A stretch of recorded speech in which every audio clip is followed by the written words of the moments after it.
ತಲೆ ಹಣ್ಣಾದವರೇ. ವಿಶೇಷ ಏನು ಗೊತ್ತಾ, ತಲೆ ಹೇಗೆ ಹೊರಗೆ ಹಣ್ಣಾಗಿದೋ ಅದೇ ರೀತಿಯಲ್ಲಿ ತಲೆ ಒಳಗೂ ಕೂಡ ಹಣ್ಣಾಗಿದೆ. ಯಾಕೆ? ಭಜನೆ ಮಾಡಿ ಮಾಡಿ ಮಾಡಿ ಮಾಡಿ ಮಾಡಿ ಒಳಗೆ ಅಷ್ಟು ಪಕ್ವತೆ ಬಂದಿದೆ, ತಲೆ ಒಳಗೆ ಅಷ್ಟು ಪಕ್ವತೆ ಬಂದಿದೆ.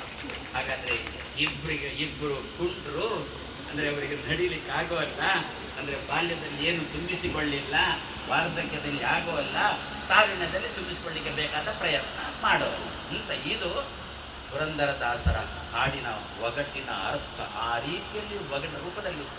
ಇನ್ನೊಂದು ಹೇಳ್ತೇನೆ, ಸುಮ್ಮನೆ ಹೇಳಿ ಬಿಡ್ತೇನೆ ಅಷ್ಟೇ. ಏನು ಅಂತ, ಸುಳ್ಳು ನಮ್ಮಲ್ಲಿಲ್ಲವಯ್ಯ. ಯಾರನ್ನು ಖಂಡಿಸುವುದು? ಈ ದಿವಸ ಪ್ರತಿಯೊಬ್ಬರಿಗೂ ಕೂಡ ಅವು ಯಾವ ಮತದವನೇ ಆಗಲಿ, ನಾನೇ ದೇವರು ಅಂತ ಹೇಳುವವನೇ ಆಗಲಿ, ನನ್ನಂತೆ ದೇವರು ಅಂತ ಹೇಳುವವನೇ ಆಗಲಿ, ನಾನೇ ನೀನು ಅಂತ ಹೇಳುವವನೇ ಆಗಲಿ, ನಿನ್ನಂತೆ ನಾನು ಅಂತ ಹೇಳುವವನೇ ಆಗಲಿ, ನಿನ್ನವನು ನಾನು ಅಂತ ಹೇಳುವವನೇ ಆಗಲಿ, ಮೂವರು ಕೂಡ ಈ ದಿವಸ ಹಾಡುವುದು ಯಾರ ಹಾಡನ್ನು?